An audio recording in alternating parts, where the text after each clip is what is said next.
Hey guys, Blickle Sun here, and welcome to my first video that is outside of a Minecraft video, technically. So, today, I want to talk about a game that is almost a decade old, but it still resonates with me because of how good the story is and just how much I really like the game. And I'm talking about the 2015 survival horror game, Soma. So just for a little bit of background info before we get into it, Soma is a horror game developed by Frictional Games and is a game about Simon Jarrett, aka You, and his story. And before we get into it, I know it's already an old game, but spoilers ahead. And we are going to be talking about a subject that not many like to talk or think about or even have ever thought about it, because it's like a strange topic to even think about. And what we're going to be discussing is what makes you human.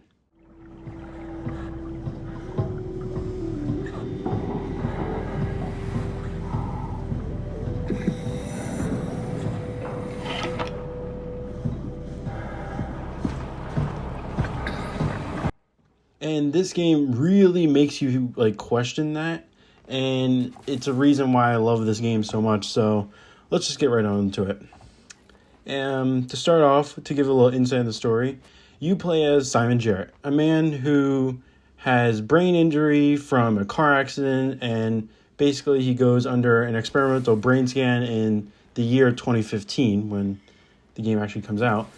Only to wake up nearly a century later in an underwater research facility called Pathos 2, where humanity has wiped out and only AI-driven machines remain.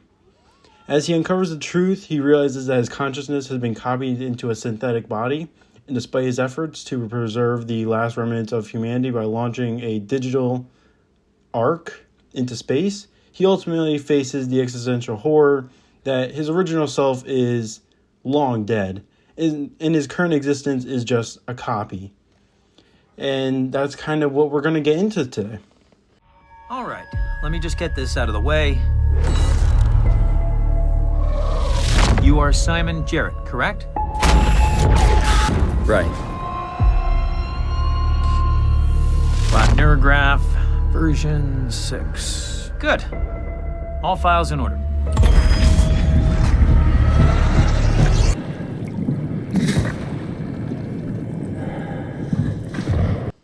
So let's go back and figure out what makes you human and how it relates to the Soma story.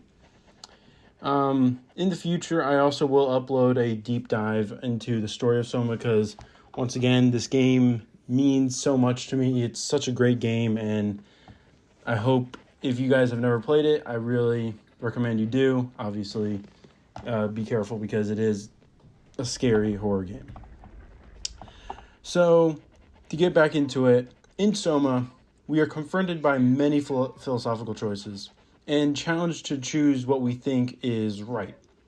The choices that we are given, are from the game trying to give us better understanding of what it's basically trying to tell us. So, let's go start at the main character himself, Simon Jarrett. In the first 10 minutes of the game, you basically meet him, you find out his story and all that, and that's where you learn about the accident and whatnot. And from now on, we're going to be calling him Simon 1, and you will find that out soon on why we're doing that. So basically, he goes to get his brain scan, and then after the brain scan happens, immediately, actually, you are in the eyes of Simon 2. And it's not initially noticed that it's a different Simon because in the eyes of you, the player, at least in the moment, and Simon Jarrett, it looks like he kind of just traveled into the future. He has no idea how he got there, and he just appeared there. But after the room collapses in on itself, it's discovered that he is a robot. Now, here is where we can look into the discussion of, is Simon 2 human?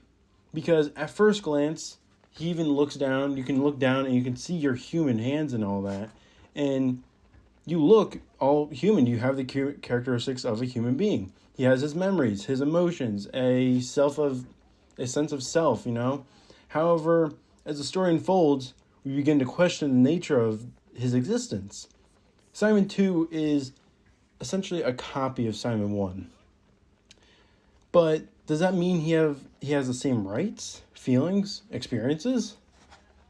He still appears to act human, and later in the story, Simon 2 even questions this himself. He knows he doesn't need to breathe, yet he does it out of instinct to quote-unquote remain alive. When his quote-unquote brain, tells him you should keep breathing, you need to, when he knows that he really doesn't. He doesn't need to breathe at all. And it's actually also in this section of the story where Catherine basically tells him that the reason why it seems like his quote-unquote brain is doing this is so that he doesn't die because of the amount of stress that's being put on him. The reason why his brain covered up that he was a robot was to help him stay alive, because if it didn't do that, Simon would have been confronted with the fact that he was a robot, he was in a different place, he's not himself, he doesn't know where or who he is, and all of the stress will have basically killed him. So his quote-unquote brain is doing its best to show him everything slowly, but Simon still keeps some of his humanity. And Catherine basically tells him that it's best not to think about it, highlighting the struggle that many of us face when grappling with our own identities and existence. And Simon 2's internal conflict becomes a powerful narrative device, forcing you, the player, to confront strange truths about consciousness and what it means to be alive, because it really does feel like Simon 2 is alive, but we know that the real Simon died long before, and this is just a robot, basically.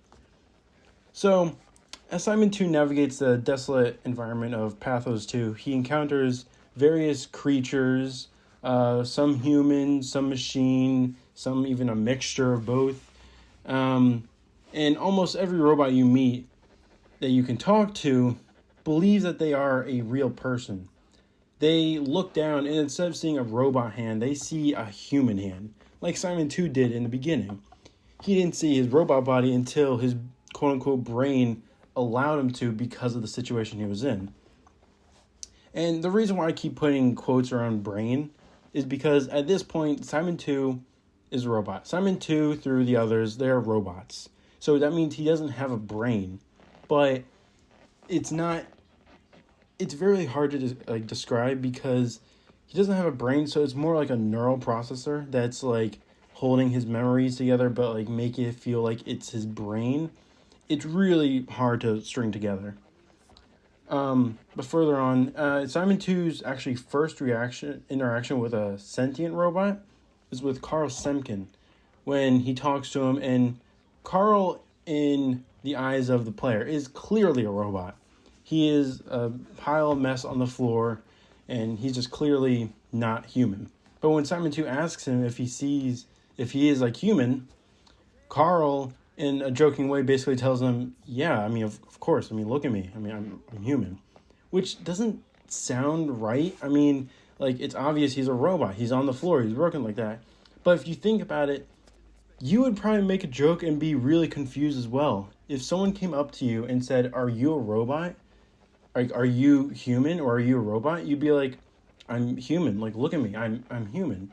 You would probably have the exact same reaction.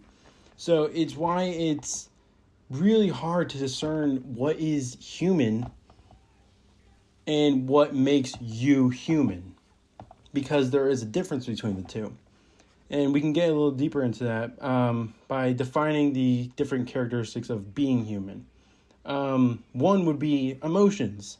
Emotions are often seen as a cornerstone of human experience. However, if robots like Carl can simulate emotions, Are they truly experiencing them, or are they merely mimicking human behavior? Another thing is memories and, experiences that made us who we are. Memories are essential to our identity, but they can exist independently of a physical body. Carl's memories may make him feel human, but they could just be data in a synthetic life form. And there's obviously the biological makeup, which is essential to being human, but it's not entirely sure if it makes you human. Defining humanity strictly through biological undermines those whose bodies are altered by technology or illness.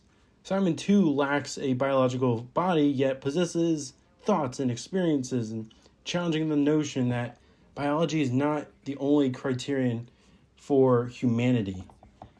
Another thing is consciousness and self-awareness. Consciousness is a complex and not fully understood aspect of humanity, but Simon too exhibits self-awareness and existential questioning. But if consciousness can be replicated in machines, what does that say about our definition of being conscious beings? And then there's the ability to form relationships. Robots like Carl can forge emotional connections and exhibit empathy. If the machines can create meaningful bonds, does that mean they expand and they understand the meaning of being human, of humanity, regardless of their physical form? Would that make them also human? It's not entirely sure, because you can't base being human on just if you have a body, if you're made of organs, if you have that stuff. That doesn't just make you human. So these are just a few basic things that, we think of when, we say, are you human? But every one of them has its own rebuttal that goes against it, that can say, oh, this doesn't exactly make you human, because there's the opposite saying the machine can do the same thing. So to skip ahead a little, after Simon 2 is switched into Simon 3, he questions everything again, because he realizes he's another scan. And depending on whether you leave or kill the Simon 2, you still continue the story when you're just another scan. You're not the same Simon who went to all those places before. So it gets into the idea of, are you the same Simon, or are you a different Simon going on to a different legacy? And then there's also the end of the game where Simon 3 gets his scan on the Ark, and when the game is finally over, we get to play as Simon 4, who looks human and shows everything what it means to be human. Looks human, acts human, talks human, everything. However, is he still human? Because at this point, Simon 4 is just data on a stick. He gives off all the human characteristics possible and needed. But does that make him a robot, or does that make him a human? Because in the simulation, he looks completely human. He has all of his memories, everything. But if you look at it from the outside, he's just data on a stick in space. He's not actually a human being. So this topic doesn't really have an exact answer, because everyone has their own beliefs on what it means to be human. And we can't be sure what it would be like if our world did have this kind of technology. We have no idea how we would, make this work out, or how we would understand the idea of a consciousness or a soul or anything like that, because we just don't have the technology or the capabilities of fully grasping it. But even though I don't really have an exact answer for this, because I don't understand it fully either, I would still like to hear all your opinions on this topic. So I really hope you enjoyed this video, and I would like to hear what you got to say about this on this subject. Please put it down in the comments below, and I really hope you enjoy this video. Thank you all for watching, and I hope you guys have a great day. See ya.